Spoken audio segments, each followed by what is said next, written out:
In the heart of Lagos, in a small, bustling workshop filled with the scent of leather and polish, lived a young man named David. His hands, though young, were skilled, crafting beautiful shoes that could rival any designer brand. David's dream wasn't just to make shoes, it was to build an empire, a legacy named David's Steps, a brand that would walk the streets of every major city in the world. He had a small team, a family of artisans who shared his vision: Sarah, his meticulous accountant, and Mark, his ever-optimistic marketing guy. For years they toiled. Every naira earned was poured back into the business. They survived on hope and instant noodles, fueled by the promise of a brighter tomorrow. Their big break seemed to have arrived when a major retail chain, Urban Stride, showed interest. They placed a massive order, the kind that could change their lives overnight. It was for 1,000 pairs of their signature brogues. The deadline was tight, but the opportunity was too big to miss. David and his team worked around the clock. They took out loans to buy premium leather, hired extra hands, and turned the workshop into a 24/7 hive of activity. Sleep became a luxury. The air was thick with exhaustion, but also with electrifying hope. Finally, after weeks of relentless effort, the last pair was polished, boxed, and ready. The shipment was sent off, and a wave of relief and anticipation washed over them. They had done it. They had met the impossible deadline. The celebration, however, was short-lived. A week later, a courtesy mail arrived from Urban Stride. A new CEO had taken over, they said, and the company was pivoting its strategy. The order was cancelled. Just like that. The email ended with a cold, "Corporate, we regret any inconvenience."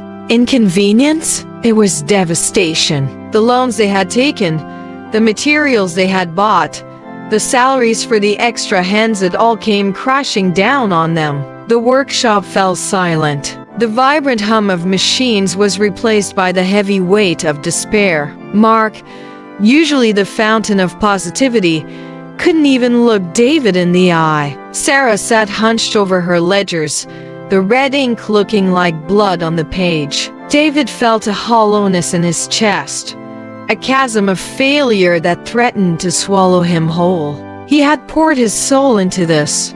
And for what? To be dismissed by a single email? He walked through the warehouse, shelves stacked high with 1,000 pairs of shoes, 1,000 monuments to his shattered dream. That night, David couldn't sleep. He went to his parents' house, seeking the quiet comfort of his childhood home. His father, a retired civil servant, found him staring blankly at the wall. He didn't offer easy platitudes or false hope. Instead, he sat beside his son and simply said, "David, do you remember the stories your grandmother used to tell? About the great droughts and the lean years? She always said that man plans, but God is the ultimate planner."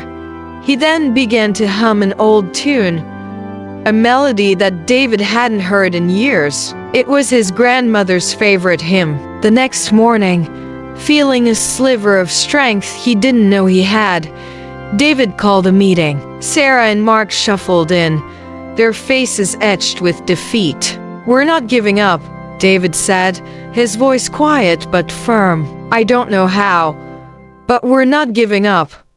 Mark scoffed. "How, David? We're bankrupt. We have a mountain of shoes and an even bigger mountain of debt." "I don't know how," David repeated, "but I know we have to try." He then shared what his father had told him. He spoke of his grandmother's faith, a faith that wasn't about avoiding storms, but about finding an anchor within them. He reminded them of why they started, not just for the money, but for the love of the craft, for the dream of creating something beautiful and lasting. A flicker of the old fire returned to their eyes. It was a long shot, but they had one last idea. Mark, using his last bit of creative energy, proposed a 1,000 Steps of Hope campaign. The plan was simple, almost naive. They would use social media not to sell shoes, but to tell their story. The story of their dream, their hard work, and their crushing setback. They would appeal directly to the people. The first video was raw and unpolished. David, standing amidst the boxes of shoes, spoke from the heart. He didn't blame Urban Stride. He just shared his passion, his team's dedication, and the predicament they were in. He ended the video not with a sales pitch, but with a plea. We put our souls into these shoes. We just want them to find a home. The video went live. For the first few hours, there was nothing but a few pitying comments. David's heart sank. Maybe this was it, the final desperate gasp. But then, something shifted. A popular blogger, moved by their story, shared the video. Then another, and another. People weren't just seeing shoes. They were seeing a story of resilience, a story that resonated with their own struggles and dreams. The hashtag 1000 Steps of Hope started trending. Orders began to trickle in, then pour. People from all over the country, and then from abroad, wanted a pair of David's steps. They weren't just buying shoes. They were buying a piece of the story. They were investing in hope.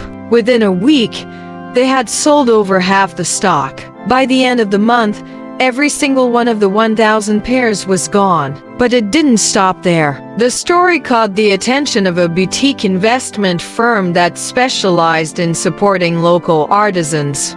They saw not just a shoemaker, but a brand with a powerful narrative and a loyal community. They offered David a partnership, not just to clear his debts, but to expand, to dream bigger than he ever had before. A year later, David's Steps was no longer a small workshop. It was a thriving business with a new, larger facility. They had hired back all their old staff and more. Sarah was managing finances that were now firmly in the black. Mark was leading a marketing team, crafting campaigns that told their ongoing story.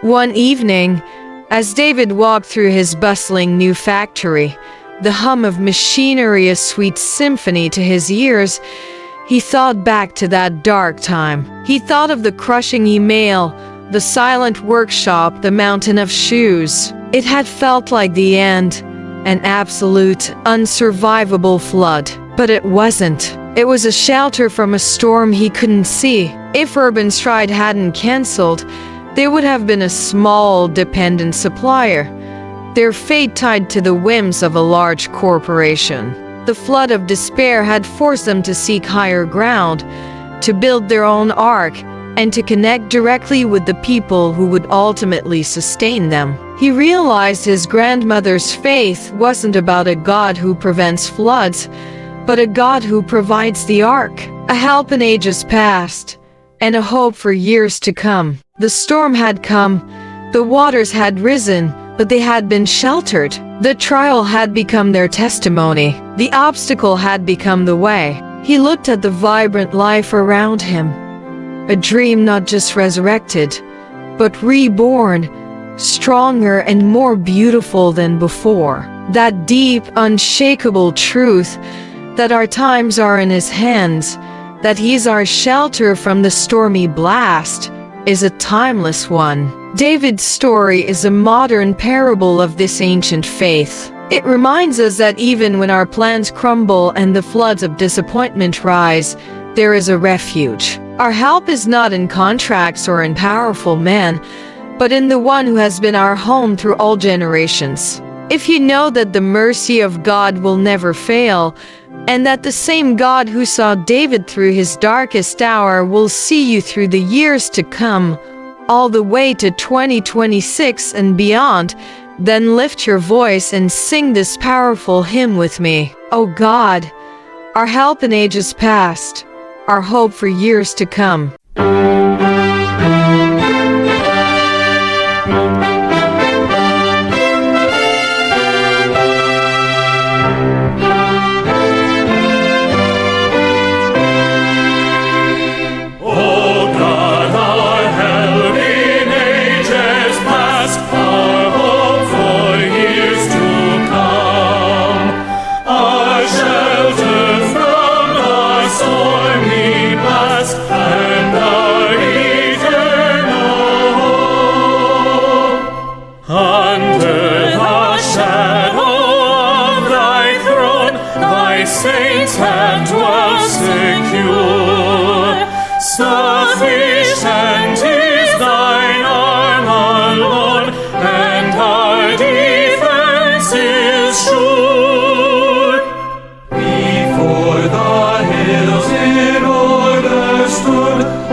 1,000 ages in thy sight are like an evening gone. Short as the watch that ends the night before the rising sun. Time like an ever-rolling stream bears all its sons away. They fly forgotten as a dream dies at the opening day.